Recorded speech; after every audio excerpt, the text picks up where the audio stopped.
from your experience, sinong mas madaling makipag-deal with, yung ordinaryong tao o yung VIP? One thing is, lagi natin sinasabi, nobody is above the law. Pangalawa, the law applies to all.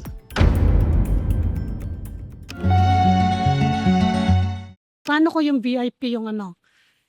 Madalas mangyari yan dun sa EDSA carousel eh. Nakikita naman natin.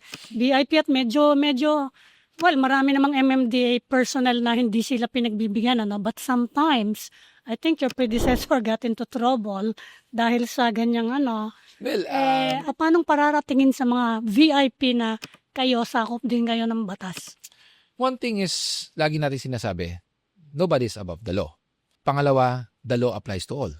So kung magkakaroon po tayo ng certain instances of having exemptions, extending due courtesy, paano natin pasusunodin ang typical or the normal Filipino people? Kasi kung tayo mismo, ngayon tayo ay nasa posisyon, tayo po ay may katungkulan, I think we should be, may not be the best, but we should be at least the better example for people to follow us. Kaya nga sinasabi natin, di ba, lagi, sinasabi ng iba, paano kami susunod?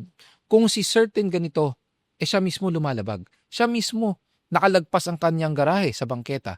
So, I think we have to really be stern when it comes to the application of the law applies to all. And as regard naman po sa mga ilang personalidad or we have personalities who are, let's say, lumabag sa batas, hindi naman natin kailangan alamin kung sino man po ito.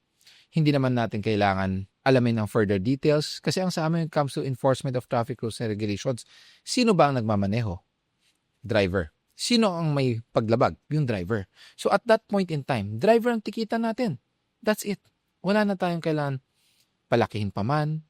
But at the end of the day, no, ang mahalaga kasi dito is yung nakasanayan nila, baguhin natin. And how can we do that? We have to enforce, we have to be consistent, and kailangan natin bigyan sila ng tamang impormasyon. Pahabol ko lang from your experience, sinong mas madaling makipag-deal with, yung ordinaryong tao o yung VIP? Alam nyo, nasa tao kasi yan eh. Maraming ordinaryong taong masyadong yung character of entitlement. They see our traffic enforcers as enforcer ka lang. Diba? So, yung sense of entitlement and yung pagbibigay ng ibang character sa mga nagpapatupad ng batas, I think that's something that we have to change also eh. So, both ways. Maraming mahirap kausap, maraming mga entitled, but marami rin ang sumusunod at nakakaintindi na to the point pag hinuli mo sila, tanggap nila. And we are very thankful for that.